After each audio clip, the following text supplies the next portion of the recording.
Hey everyone, Jared with Second Life Design. This is part 2 of the Hiatt Woodworking shop tour. This is going to be over Aaron's milling setup. I had shot some video about his Lucas mill. It was far too windy that day. It was really bad audio. There was just a lot of wind, and I thought I had it taken care of. It was not. So I will get a video of his Lucas mill at a later date. It has its own, there's enough information with those that it could be its own video, and then I'll put that out next time he's milling. I will be there and we'll get some good content for that. Today's video is all about his solar kiln. When he bought his property, it had a bunch of outbuildings on it, and one of them was a greenhouse. And then he's done some work to convert that into a solar kiln. And there's a lot of good content in this about lumber drying. I think that anyone that mills or slabs logs knows that the big waiting game is drying the material out. You know, getting them cut's one thing, and finding them is a whole nother, but the drying time is what'll kill you. That's the time that takes the longest. I air dry all my stuff from start to finish. It takes years. It takes a long, long time. If you have taking them to a kiln, like a powered kiln, they are very quick, but there's a high likelihood of damage, and it costs. There's 40, 50, 60 cents a board foot. That adds up very quickly, especially when you're a small operation. So I think a solar kiln is something that a lot of people could benefit from, and I think, given the right circumstances, you could get into one for fairly cheap, and has a pretty good cycle time. As far as how many loads you can get in a year period. So a lot of good information here. I hope this helps. Any questions? Drop them down below, and stick with it. You'll get some good info. Okay, we are in. This is a solar kiln. This is how big is this thing?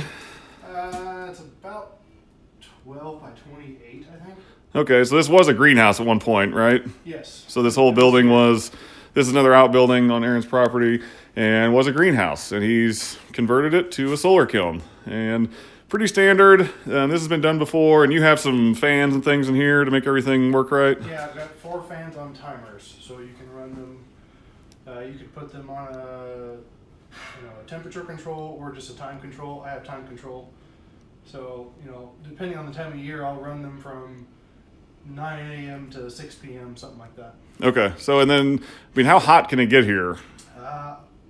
Probably just under 160 degrees. Okay. So naturally, and that's more in the summer, obviously, and less in the winter, but like in the middle of the summer, facing the south like this is, it'll get 160 degrees in here, which is, I think, about as high as you want to run like a regular kiln, isn't it? You don't want to go too high? It is high enough to run a bug kill cycle. I think the temperature for that's maybe like 130 degrees. Yeah. But because it's going to drop at night, it doesn't technically run a full 24 hours. Right. But anything that I've run through here, I haven't had an issue with bugs, and you can treat those with chemicals and other things too. So okay. That's kind of been a non-issue. As far as temperature, yeah, it's about as high as you want to run. So what's the cycle for when you put it's empty right now, and we'll show you the track system here and everything in a second, but what's the typical cycle for like when you're coming off the Lucas? Do you leave things outside to air dry for a while? I try to at least spend a few months outside. I have put green lumber in here. I wouldn't do that with an oak species, but if you're doing like a sycamore or a walnut, I've done that green. I just go slow. You also have the control of how much airflow you put through here, not just in the fans, but how much you let out. If it's 150 degrees in here and there's no movement and no fans running, you're not really going to displace much of that moisture, even though it's 150 degrees. But by the vent on the end, or I also have automatic vents that are part of the greenhouse vents, those it's just a piston that extends with temperature. Okay. So it will, when it gets hot, it will automatically vent the top of this roof. Okay. So that's kind of a built-in thing that was here. So it can cook the moisture out, but then that moisture has to get out of the building. Yeah. It doesn't do any good if it's staying in the same room. Yeah. Okay. So there's definitely 2 parts. So you can, if I put something in, I've put green lumber in here in July. I just kept it closed for a month and a half. Okay. And it was fine. Okay. So as long as you keep one of those 2 down, you can dry from green. It does extend the cycle to a few months, something like that. Right. So you're looking at a 2 to 3 month drying, like kiln cycle. If you're green, you could probably be maybe close to 4. Again, I've only really run it for a couple of years, so I haven't run a ton of cycles, and I'm not a professional at it.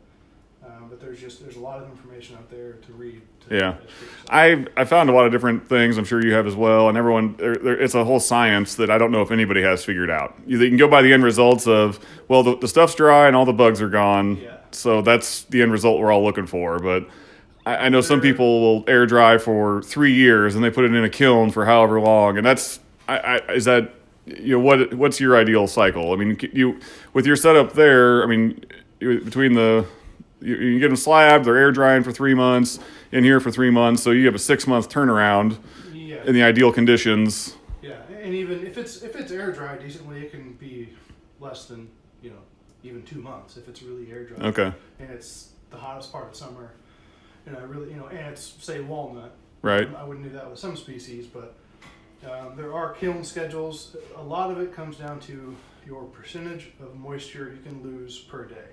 So I think, and I'm just going off memory, that some kiln schedules are like walnuts in the 2 and change % per day, where a 8-quarter white oak is a fraction. It's like 0.2% per day. Okay. It's way slower. So, and keep in mind, all of those are the fastest you can do.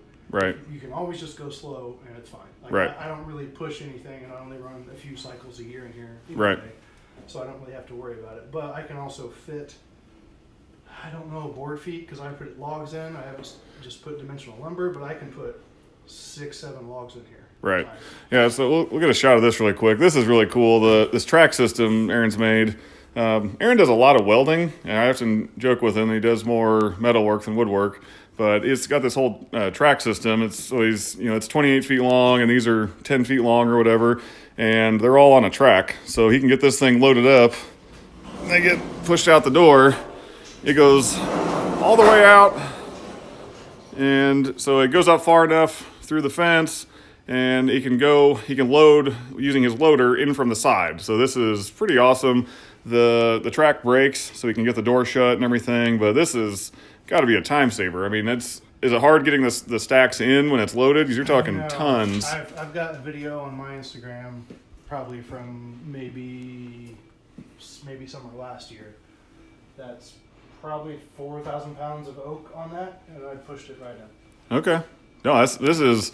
I think for we've talked before about kiln operators and how they want to turn over their kiln so often because they're charging by the board foot and they're making money off of it, and they can kind of rush things. And where this is kind of a no power option where you're using the sun and some fans, and it takes 50% longer, but you're still getting a really pretty quick turnaround as opposed to just straight air drying, and it's not costing you a whole lot. I mean, this is. I never really thought about how much the dehumidification Wood-Mizer or Nile kilns cost to run. This was just here, so I can't say that I would dry lumber this way if I hadn't had this here to use. Okay. But I did talk to someone who says his electrical bill was something in the range of like $400 or $500 just for that. Just for the kiln, like nothing else. Dollars just to run that dehumidification kiln. Right. And I wouldn't have really guessed it would have been that much. So, maybe knowing that, I definitely would have done the Solar Kiln again. Just built a freestanding one. But yeah, for being here, it was obviously the best. Well, I mean, this was already existing here. When you think about the cost of this, you're talking some clear panels, some simple framing, some insulation, 110 power for fans and whatever. And I'm sure some of the tech guys could figure out some Wi-Fi options to run all this. And I do use I think it's sensor push. They make the small sensors they're Bluetooth sensors, and they will log your temperature and humidity. Okay. Essentially until the battery runs out, which is like years or. Okay. It depends on what kind of range you're going to get and how many data points they need to record. And then here it's a big roller coaster every day. Right. But I usually leave one of those in here, and I can walk within 50 feet on my way into the house at night and just update it, and it will give me all that information. Okay. Sensor push tech. They were at the time, I think they were $50, something like that. So they were really handy. Yeah, very reasonable. So, yeah, this is pretty awesome to see. I like the trolley. That's pretty neat, and just being able to load things and just that's kind of the next. We're not all Canadian Woodworks with all the big the big equipment and everything. So this is kind of neat to see for a part timer to you're not doing woodwork full time, to have this kind of an operation. It didn't it's an existing structure and kind of making the most of what you had, and getting really good quality material out of it. So this is really cool to see. So, any other questions, let me know. We'll wrap this up here. Drop some comments below if you have any other questions. Find me on Instagram at Second Life Design, and thank you.